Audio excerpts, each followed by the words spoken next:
Political conflict over hydraulic fracturing turns on a semantic point crucial but perhaps not evident to the oil and gas industry.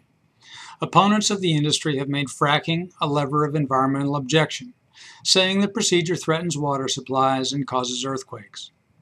Producers respond that fracking injects largely benign fluids into rock layers separated from groundwater by thousands of feet of impermeable rock. They note that fracking has occurred for 60 years under heavy state regulation without contaminating water supplies or toppling skyscrapers. Those statements are factual. But when producers discuss fracking, they address consequences in the injection zone, typically nowadays shale, deep in the subsurface. Activists, and the people they aim to frighten, take a wider view. To them, fracking isn't a brief, intense operation with remote geophysical effects. It's a more general disturbance of the biosphere.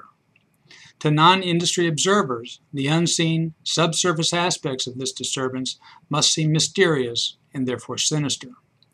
Fracking happens down there. Water supplies are down there. Peril must lurk down there.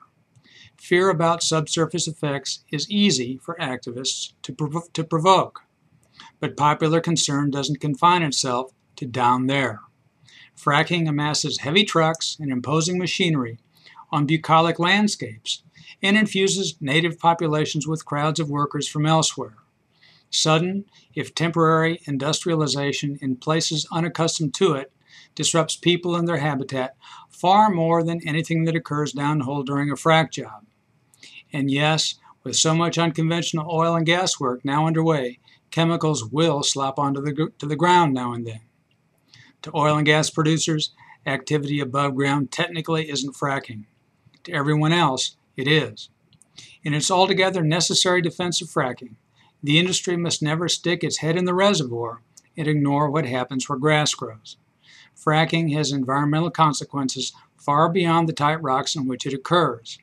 Especially with social and economic dimensions of those consequences, producers must take extreme care, while they try just as hard not to spill anything.